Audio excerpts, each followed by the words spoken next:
Yo, what's going on, y'all? It's Cone, and we need to immediately talk about Nikola Jokic and what he's doing to the NBA right now. Things that should not be possible. I know we talk a lot about video game numbers. This is more than that. This is turning the sliders to the easiest settings and cooking like your 8-year-old cousin level video game numbers. I can't believe what I'm witnessing. And he was clearly, in my opinion, the best player in the world coming into the season. He has been for a little while now, but I feel like coming into this year, more than the past few seasons, there are people questioning it, saying like, oh, could it be Luka is the best player in the world after the finals run? Could it be Giannis Antetokounmpo and a few other guys? Jokic was still the guy that I was going to pick if anybody asked me who's the best in the world. I'm going with him. I just felt like he was the most impactful player. He put up the most ridiculous numbers. He made everybody around him better. If I had to win a championship and pick one player to try and do so with, I would pick Nikola Jokic.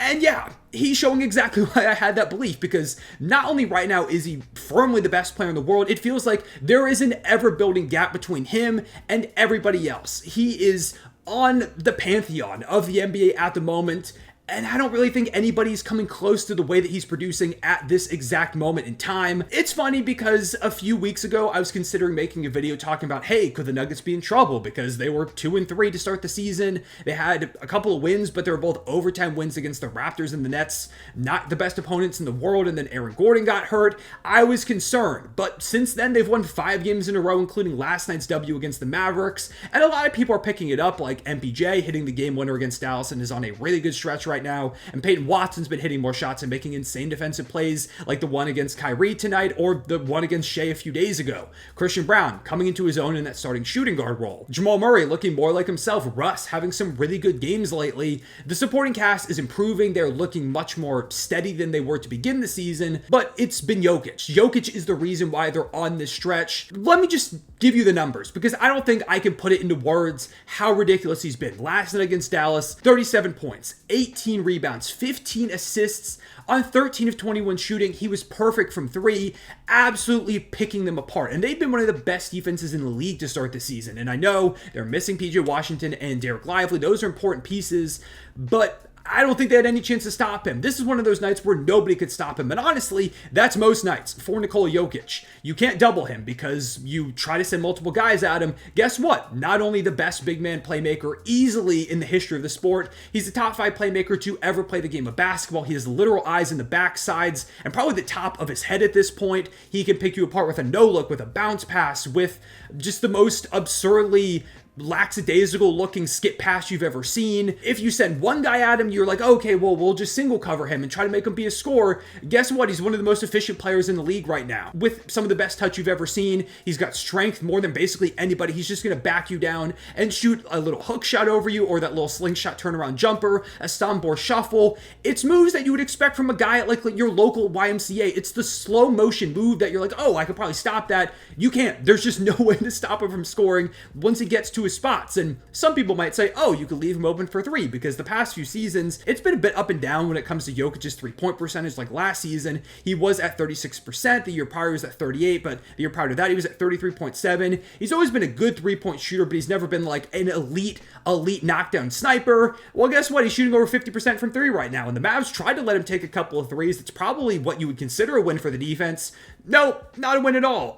You can't turn him into a scorer like we talked about. You definitely can't turn him into a playmaker. You don't want one of the best passers of basketball ever to be picking you apart. There's literally nothing you can do. He might be the best offensive player in the history of the sport, and I don't think that's an exaggeration. We are watching one of the greatest offensive peaks you will see in the history of the sport going forward until whenever the sport ends. Let me give you the numbers to start the season. Against the Heat, who have Bam Adebayo, a great defender, 30, 11, 14, 11 of 13 shooting. Thunder, 23, 20, 16, 9 of 20 shooting, going up against Chet Holmgren and one of the best defenses in the league over there. Raptors, 28, 14, and 13 on 10 of 22 shooting. Jazz, 27, 16, and 9 with 3 threes. 26, 9, 13, and 3, as well as 1 going up against the Timberwolves. 29, 18, and 16. No threes in that game because he's like, oh, okay, I'll just destroy you on the inside against the Brooklyn Nets and force that game to overtime.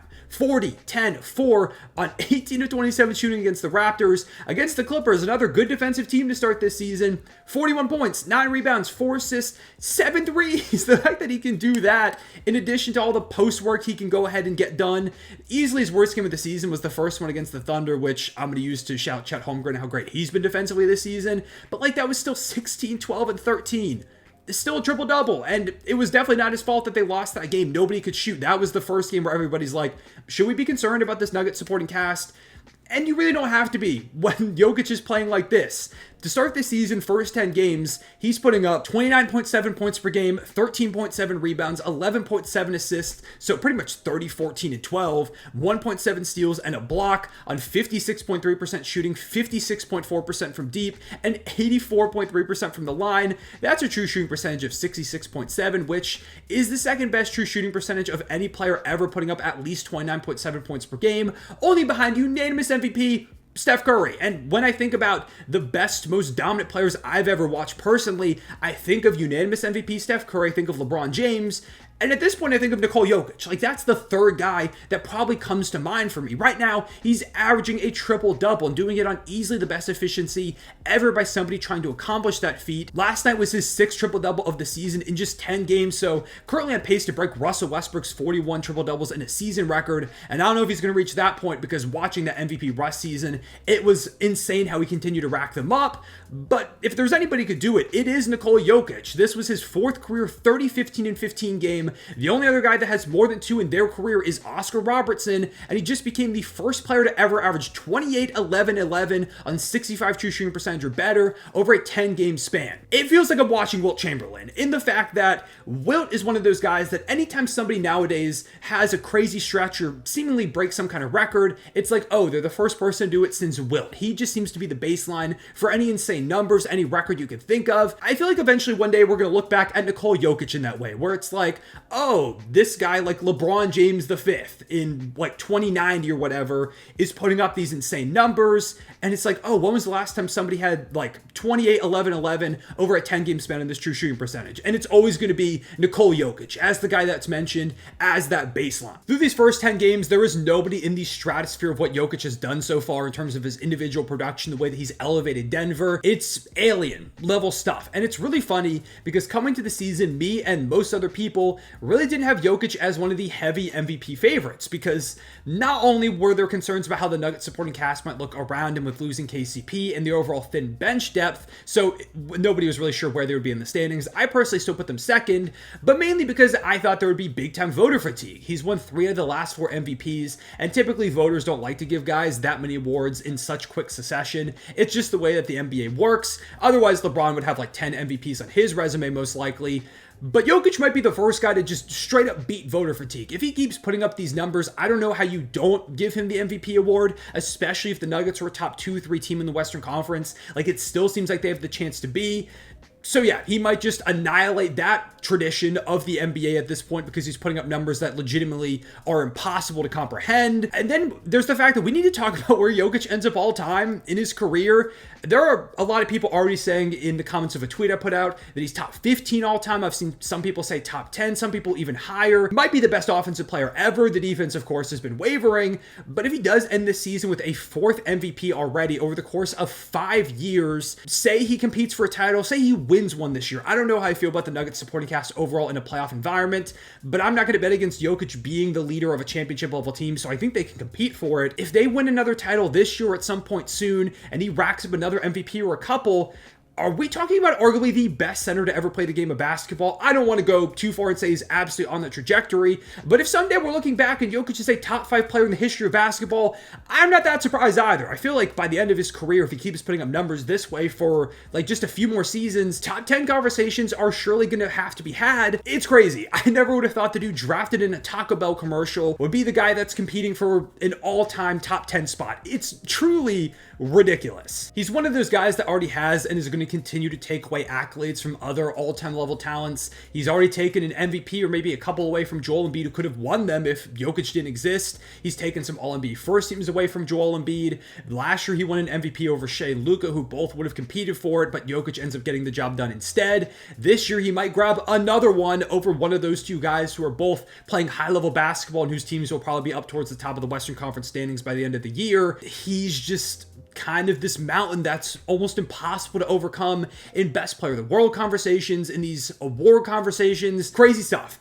appreciate what we're seeing right now, because there's not a player with this combination of skill set that has ever played the game of basketball at this high of a level. It just has never happened. Especially if you're a Nuggets fan, you will never see a player this good play for your favorite team ever again. I guarantee you that. Definitely not in your lifetime. If our lifetimes get expanded to like infinite or something like that, then maybe you have a fraction of a chance. It is still very, very low you will ever see a player as good as Nikola Jokic suit up in a Denver Nuggets uniform. And even though the Thunder are trying to compete with the Nuggets in the Western Conference, these two teams are rivals in a way, I'm still appreciating it, because I will never see anybody play this type of basketball in this style at this level probably ever again in my lifetime. He's going to be one of those players that someday you're telling your kids and grandkids about, like, oh, you didn't know how good Nikola Jokic was, like the old heads do now with like Bill Russell and Wilt and all that. So yeah, just had to make a quick ramble video about how ridiculous of a player he's been up until this point. Not just historic, like all time stuff. For every year we've seen basketball being played. Let me know what you think so far about what Jokic has done. Is he your best player in the world? I think the obvious answer is yes. But do you think anybody's even close to him, or is he really in that own stratosphere of his own, like I talked about? Leave a like, subscribe, hit the notification bell so you don't miss out on future videos. I appreciate you watching. I'll see y'all later. Real one, say it back.